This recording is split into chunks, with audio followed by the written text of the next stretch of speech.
మనము జాగింగ్ చేస్తున్నప్పుడు కానీ జిమ్లో వెయిట్స్ ఎత్తుతున్నప్పుడు కానీ హార్ట్ బీట్ ఎందుకు ఇలా ఫాస్ట్గా అవుతుంది అని ఎప్పుడైనా ఆలోచించారా? అసలు ఇది సేఫా డేంజరస్సా అని ఈ వీడియోలో తెలుసుకుందాం. ఎక్సర్సైజ్ చేస్తే మన మజిల్స్ ఎక్కువగా వర్క్ అవుతాయి.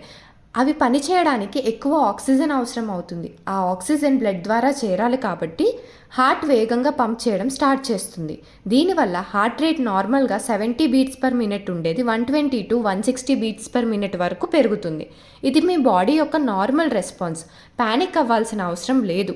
హార్ట్ రేట్ పెరగడం వల్ల కొన్ని బెనిఫిట్స్ కూడా ఉంటాయి. హార్ట్ హెల్త్ మెరుగుపడుతుంది, మజిల్ స్ట్రెంగ్త్ పెరుగుతుంది, క్యాలరీస్ కూడా బర్న్ అవుతాయి కాబట్టి వెయిట్ లాస్ ఈజీగా అవుతుంది. కానీ కొన్ని జాగ్రత్తలు కూడా పాటించాలి. హార్ట్ ప్రాబ్లం ఆల్రెడీ ఉన్న వాళ్ళు ఒకసారి డాక్టర్ అడ్వైస్ తీసుకోవాలి. అండ్ ఎప్పుడూ ఎక్సర్సైజ్ చేసేటప్పుడు వార్మప్ ఇంకా కూల్ డౌన్ చేస్తూ ఉండాలి.